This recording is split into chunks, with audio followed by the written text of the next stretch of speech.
নমস্কাৰ বন্ধু বান্ধৱীসকল, আজি আমি আমাৰ যি ক্লাছ চলি আছে তাৰে আমি চতুৰ্থ নম্বৰ ক্লাছটো লৈ আহিছোঁ। তো আজি আমি আৰু কিছু কুৱেশ্যন এনচাৰ আমি আজি আলোচনা কৰিম। তো আগতে যিখিনি আমি ক্লাছ কৰিছোঁ সেই ক্লাছসমূহ যদি আপোনালোকে চোৱা নাই তেতিয়াহ'লে আপোনালোকে প্লে'লিষ্টত যায় গ্ৰেড 3 এণ্ড গ্ৰেড 4 বুলি এখন প্লে'লিষ্ট আছে, তাতে যায় আপোনালোকে ক্লাছ বাকী আগৰ 3টা ক্লাছ আপোনালোকে চাব পাৰিব। আৰু ডিছক্ৰিপশ্যনত টেলিগ্ৰাম চেনেলৰ লিংক দিয়া আছে, টেলিগ্ৰাম চেনেলত আপোনালোকে জইন কৰি ল'ব যাতে PDFবোৰ সম্পূৰ্ণ বিনামূলীয়াকৈ আপোনালোকে পাই যায়। তো আজি ক্লাছটো আৰম্ভ কৰোঁ। তো ইয়াতে আজিৰ প্ৰথম কুৱেশ্যনটো হৈছে, শদিয়াৰ কুন্দিল নদীৰ পাৰত তলৰ কোনজন ৰজাই কুন্দিল নগৰ পাতিছিল? অপশ্যন এ বান ৰজা, অপশ্যন বি হৈছে ভীষ্মক ৰজা, অপশ্যন চি হৈছে নৰক ৰজা আৰু অপশ্যন ডি হৈছে ভগদত্ত ৰজা। তো উত্তৰটো হৈছে ভীষ্মক ৰজা। ভীষ্মক ৰজাই কুন্দিল নদীৰ পাৰত কুন্দিল নগৰ পাতিছিল। তাৰ পিছত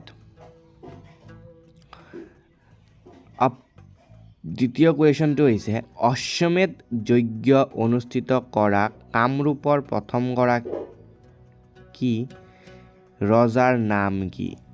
ক নম্বৰ দিয়া আছে মহেন্দ্ৰ বৰ্মন, খ নম্বৰ দিয়া আছে সমুদ্ৰ বৰ্মন, গ নম্বৰ দিয়া আছে সুস্থিত বৰ্মন আৰু ঘ নম্বৰ দিয়া আছে পুষ্য বৰ্মন। তো উত্তৰটো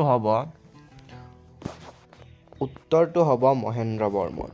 ক নম্বৰ মহেন্দ্ৰ বৰ্মনটো হৈছে শুদ্ধ উত্তৰ।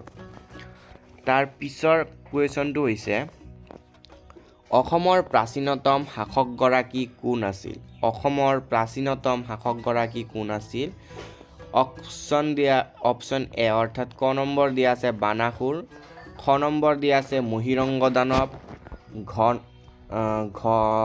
গ নম্বৰটো আছে ভগদত্ত। গতিকে ইয়াতে 3টা অপশ্যন দিয়া আছে। তো উত্তৰটো হ'ব মহিৰংগ দানৱ। তাৰ পাছত শালস্তম্ভ বংশৰ প্ৰতিষ্ঠাপক ৰজাজনৰ নাম কি? শালস্তম্ভ বংশৰ প্ৰতিষ্ঠাপক ৰজাজনৰ নাম হৈছে অপশ্যন এ দিয়া আছে অৰ্থাৎ ক নম্বৰ দিয়া আছে সন্ধ্যা, খ নম্বৰ দিয়া আছে আমিত্য, গ নম্বৰ দিয়া আছে সিন্ধুবাই, ঘ নম্বৰ দিয়া আছে শালস্তম্ভ। গতিকে ইয়াতে শুদ্ধ উত্তৰটো হৈছে শালস্তম্ভ। শুদ্ধ উত্তৰটো হৈছে শালস্তম্ভ।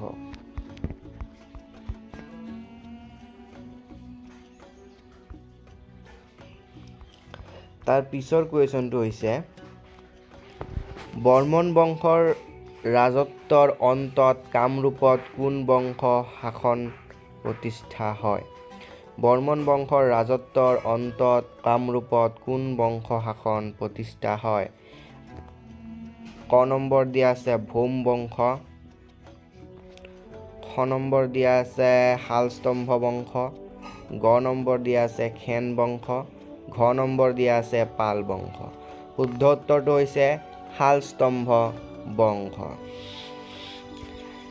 তাৰ পিছৰ কুৱেশ্যনটো হৈছে, প্ৰাচীন অসমৰ ইতিহাস ৰচনাত প্ৰচুৰ সমলৰ যোগান ধৰা উল্লেখযোগ্য সংস্কৃত গ্ৰন্থখন কি? ক নম্বৰ দিয়া আছে হৰ্ষচৰিত, খ নম্বৰ দিয়া আছে যোগিনী তন্ত্ৰ, গ নম্বৰ দিয়া আছে কালিকা পুৰাণ আৰু ঘ নম্বৰ দিয়া আছে ৰামায়ণ।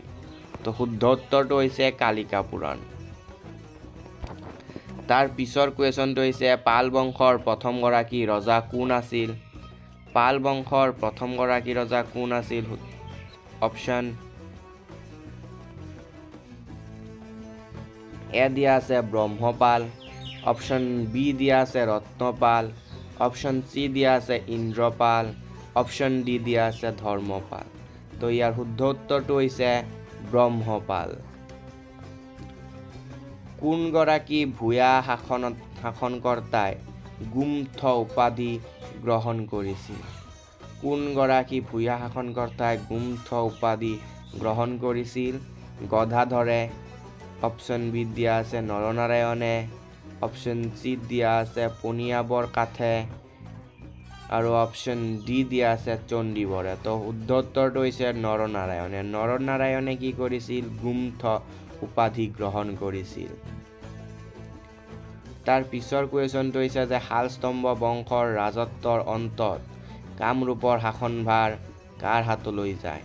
শালস্তম্ভ বংশৰ ৰাজত্বৰ অন্তত কামৰূপৰ শাসনভাৰ কাৰ হাতলৈ যায়? ক নম্বৰ দিয়া আছে ভৌম বংশ, খ নম্বৰ দিয়া আছে শালস্তম্ভ বংশ, গ নম্বৰ দিয়া আছে সেন বংশ, ঘ নম্বৰ দিয়া আছে পাল বংশ। গতিকে শুদ্ধ উত্তৰটো হৈছে পাল বংশ। তাৰপিছত খ্যান বা খেন বংশৰ প্ৰতিষ্ঠাপক ৰজাজনৰ নাম কি? খ্যান বা খেন বংশৰ প্ৰতিষ্ঠাপক ৰজাজনৰ নাম কি?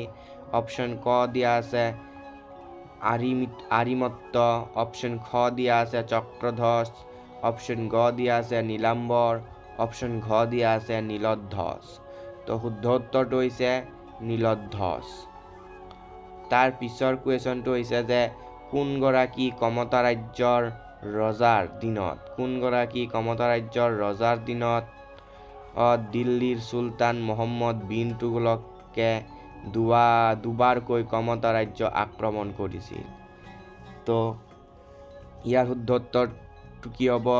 অপশ্যন দিয়া আছে ক ধৰ্মনাৰায়ণ, অপশ্যন দিয়া আছে খ দুৰ্লভ নাৰায়ণ, অপশ্যন দিয়া আছে ঘ ইন্দ্ৰনাৰায়ণ আৰু অপশ্যন দিয়া আছে ঘ ৰূপনাৰায়ণ। তো ইয়াতে কিয় মিষ্টেকৰ কাৰণে গটো খ হ'ল, ঘটো গ হৈ গ'ল।